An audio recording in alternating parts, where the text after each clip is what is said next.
तुमचा जो नातू आहे 10 महिन्याचा, तो सुखरूप तुमच्या कुशीत आलेला आहे. काय सांगाल, काय असेल पहिली प्रतिक्रिया? नातू मिळाला, सुखरूप घरी आला, ते चांगलं झालं. पण नातू आल्यानंतर त्याला पाहिल्यानंतर मला माझ्या लेकीच माझ्या घरात, माझी मुलगीच माझ्या घरात आली असं मला वाटलं. त्यामुळं क्षणभर माझ्या लेक गेल्याचं दुःख थोडंसं कमी झालं नातवाकडे बघून. कुठं होतं नातू आणि कसा मिळाला? कुठं होता ते मला नाही माहिती, पण एक त्रस्त व्यक्तीने वानेर हायवेच्या तिकडं अनोळखी व्यक्तीने इस्माने ते आमच्या भावाकडे दिला आणि देऊन लगेच गेला तो निघून. खरं तर जो निलेश चव्हाण आहे त्यानं पिस्तूल दाखवून तुमच्या भावाला देखील पिस्तूल दाखवलं नाहीये.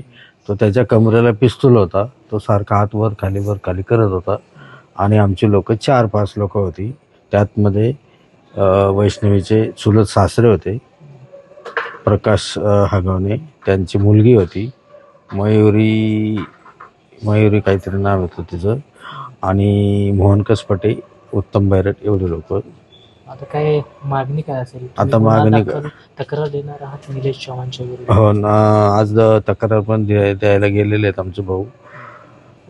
तक्रार देणार निलेश चव्हाणची. आणि दुसरी गोष्ट अशी की हे जे 2 बाहेर आरोपी आहेत दोन्ही, त्यांना लवकरात लवकर अटक करावी ही माझी मागणी आहे. सकाळी दादांचाही फोन आला होता, दादाही बोलले फोनवरती, त्यांनी धीर दिला. सर्वतोपरी प्रयत्न चालू आहेत असंही त्यांनी सांगितलं आणि 2 दिवसात तेही येतो म्हटलं. काका, माझा एक प्रश्न होता. एका अहवालानुसार जवळपास 900 ते 950 असे सेम प्रकारचे गुन्हे आहेत, हुंड्यासाठी गुन्ह्यांचा कमी केला जातो. तर माध्यमांच्या मार्फत तुमचं काय आव्हान असेल अशा मुलींच्या आई वडिलांना जिला त्रास होतोय, सासरी आहे, तिची छळवणूक केली जाते, माध्यमांच्या मार्फत तुम्ही काय आवाहन कराल? मुलींना माझं एकच सांगणं आहे, आव्हान आहे, मुलींना प्रेमात पडताना विचार करून समोरचा मुलगा कोण आहे, काय आहे, त्याची परिस्थिती काय, त्याची वागणी कशी, त्याची बोलणी कशी, त्याचं बॅकग्राऊंड काय, हे सगळं पहिलं तपासून पहा.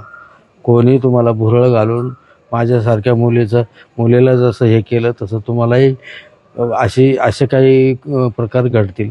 म्हणून तुम्हाला एक माझी कळकळीची विनंती आहे की अशा गोष्टी करताना एकतर मुळात प्रेमात पडू नका.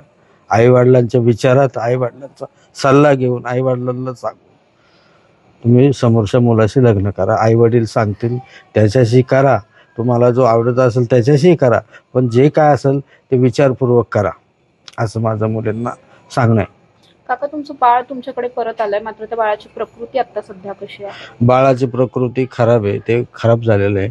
आज आमच्याकडे आल्यापासून त्याने काही खाल्लेलं नाही, ते रडतंयच आहे. आता त्याला दवाखान्यात घेऊन माझे मिसेस आणि आमचे एक पाहुणे आणि माझा मुलगा त्याला दवाखान्यात घेऊन चाललेला आहे.